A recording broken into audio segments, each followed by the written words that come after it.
16 पद, एफिसियों 6 अध्याय उसके 16 पद। और यहां पर इस प्रकार से लिखा है, और इन सब के साथ विश्वास की ढाल लेकर स्थिर रहो, जिससे तुम उस दुष्ट के सब जलते हुए तीरों को बुझा सको।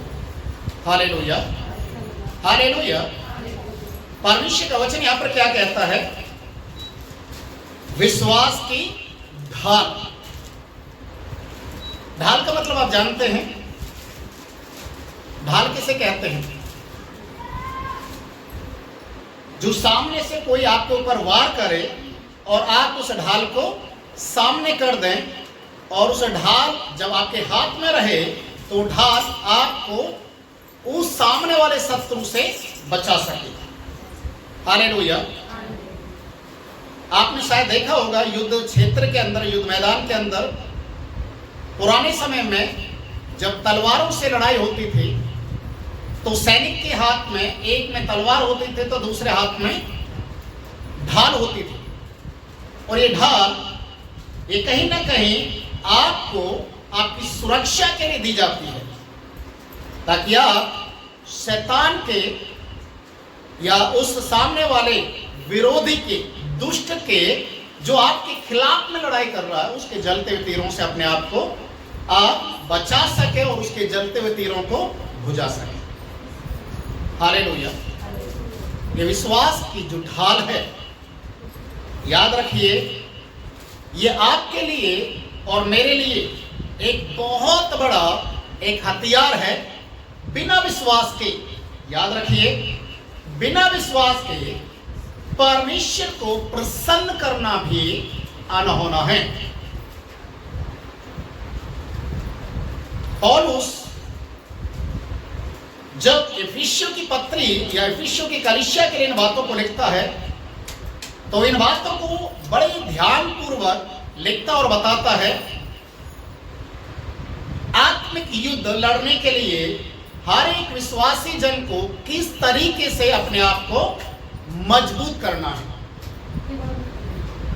और बाइबल हमें क्या बताती है? विश्वास, याद रखिए, विश्वास। ये विश्वास क्या है? जब आप इब्रानियों की किताब उसका 11वां अध्याय आप पढ़ेंगे, उसके 6ठे पद में लिखा है, विश्वास के बिना परमेश्वर को प्रसन्न करना अनहोना है। हालेलुया। विश्वास के बिना परमेश्वर को प्रसन्न करना अनहोना है। अगर आपके अंदर विश्वास है तो आप बड़े बड़े कामों को देख सकते हैं। एक बार जब लाजर मर गया था और उसे दफनाए हुए 4 दिन हो चुके हैं, बाइबल में लिखा हुआ है, पूरे बैतनिय्याह नगर के लोग, जहां का लाजर रहने वाला था, जो यूहन्ना उसके 11वें अध्याय में इस घटना को आप पढ़ सकते हैं, सब लोग तसल्ली दे रहे हैं, उनको शांति दे रहे हैं। पर मरियम और मगदलीनी को तसल्ली और शांति देने वाला कोई भी नहीं था, क्योंकि मनुष्य की शांति, मनुष्य की दिलासा उनको संतुष्ट नहीं कर पा रही थी। पर वहां पर जब यीशु मसीह पहुंचते हैं तो लिखा है बाइबल में, जैसे ही यीशु के बारे में मार्था को मालूम चला कि यीशु मसीह आ चुके हैं, वो दौड़ते गई और यीशु के पास जाकर निवेदन करने लगी और प्रार्थना करने लगी। और उसके जो शब्द हैं इस प्रकार से हैं, प्रभु यदि आप यहां होते तो मेरा भाई नहीं मरता, यदि आप यहां होते तो मेरा भाई नहीं मरता। और यीशु मसीह ने कहा, विश्वास रख, परमेश्वर की महिमा को देखेगी।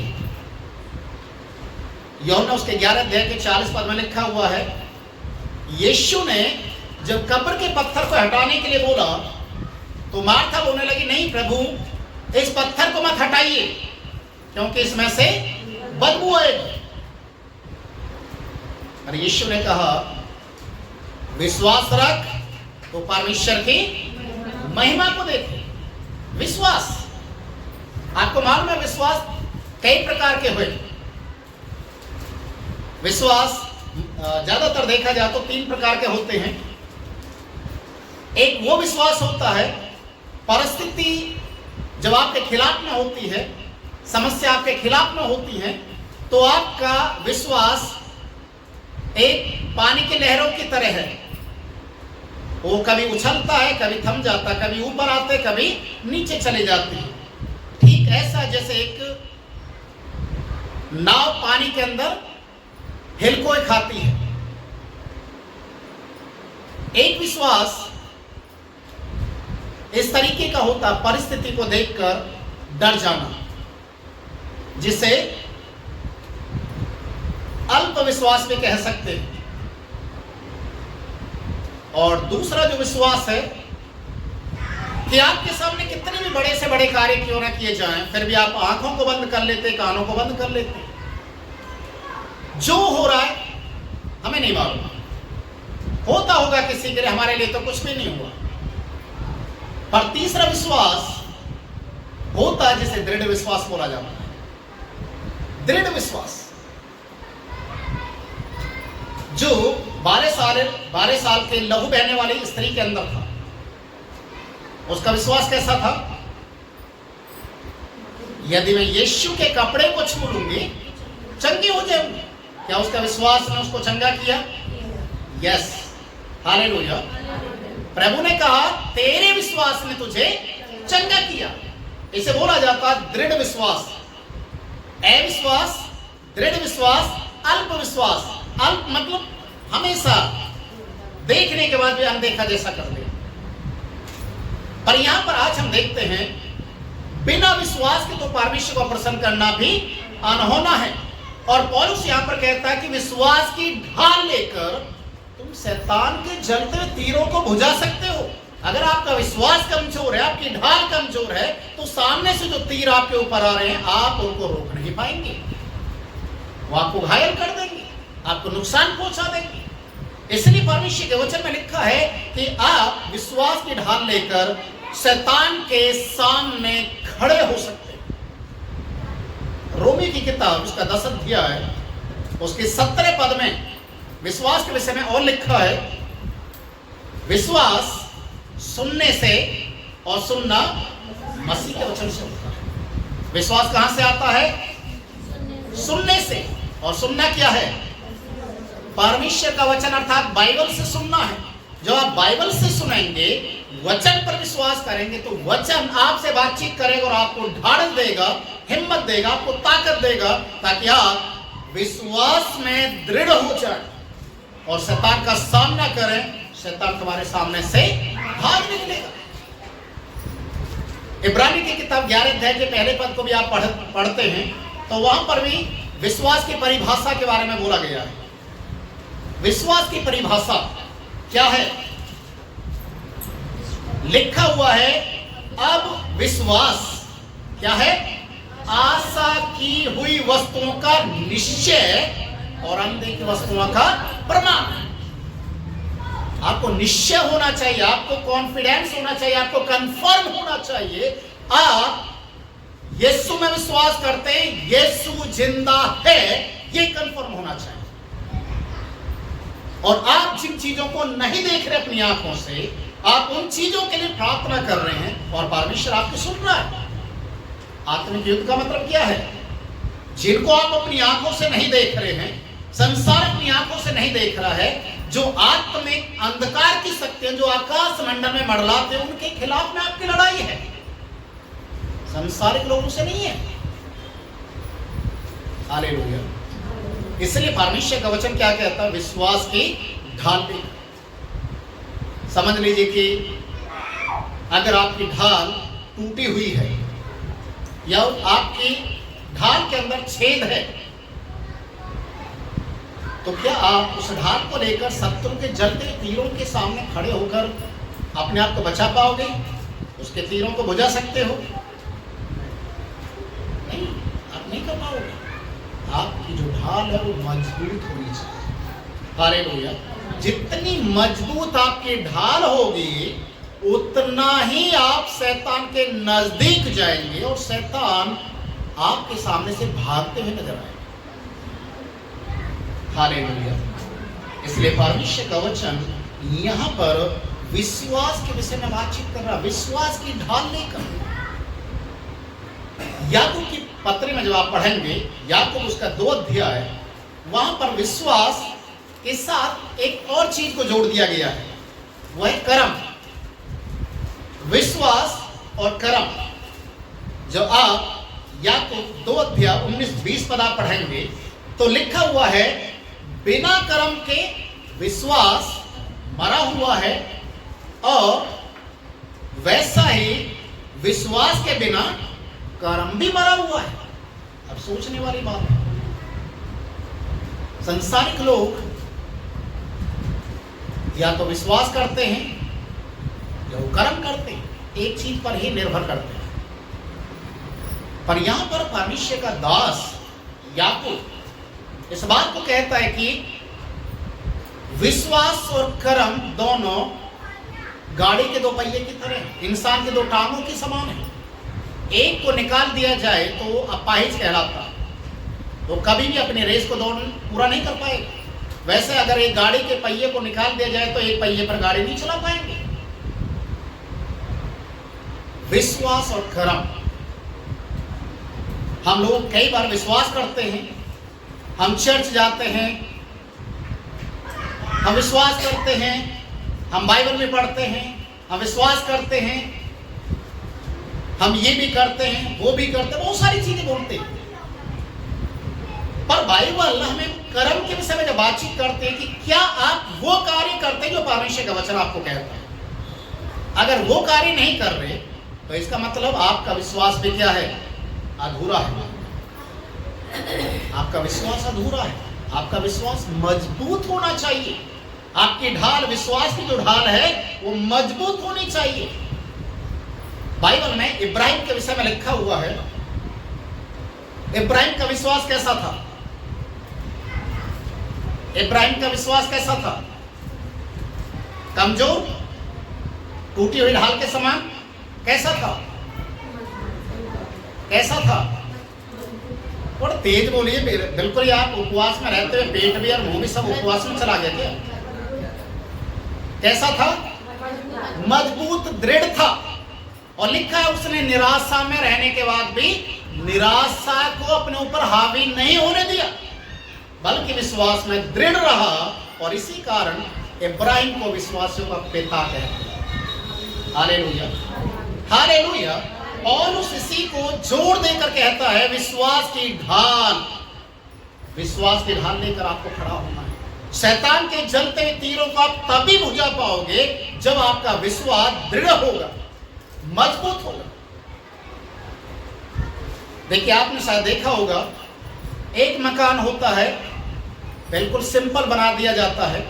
एक मकान बहुत मजबूती के साथ बनाया जाता है। आंधी तूफान आने से जब उसके ऊपर हमला किया जाता तोड़ने के लिए, कौन सा मकान पहले टूटेगा? जो कमजोर होगा। यीशु मसीह ने इसका एक उदाहरण दिया, एग्जाम्पल दिया है। एक अपना घर बालू पर बना रहा और एक चट्टान के ऊपर बना रहा है ना? तो बालू के ऊपर बना हुआ मकान क्या वो स्थिर रहा? आंधी तूफान आने से क्या हो गया? बह गया, गिर गया। और जो चट्टान पर बना मजबूत रहा। आज कितने ऐसे विश्वासी लोग हैं जो बड़े जोश के साथ चर्च में आते हैं, बड़े जोश के साथ चलते हैं, कुछ समय के बाद ही वो दिखाई नहीं देते, कहाँ थे?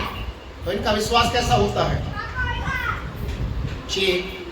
बालू के ऊपर बने हुए घर के समान। हालेलुया। इसलिए परमेश्वर का वचन कहता है कि जितना दृढ़ आपका विश्वास होगा उतना ही दृढ़ आपका ढाल होगा।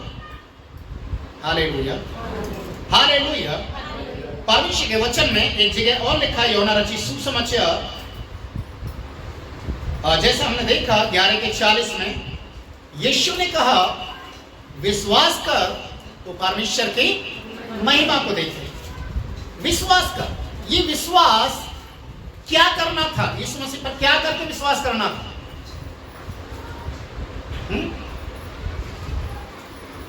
यीशु मसीह ने कौन से विश्वास के बारे में यहां पर बातचीत किया? तो विश्वास कर परमेश्वर की महिमा को देखेगी। कौन सा विश्वास था वो?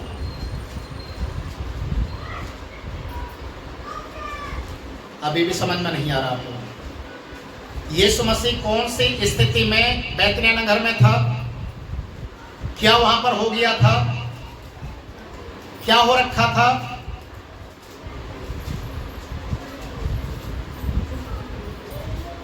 अरे लाजर मरा हुआ है, दफनाए हुए 4 दिन हो गया। यीशु मसीह ने बोला विश्वास कर, मैं जिंदा कर दूंगा उसे।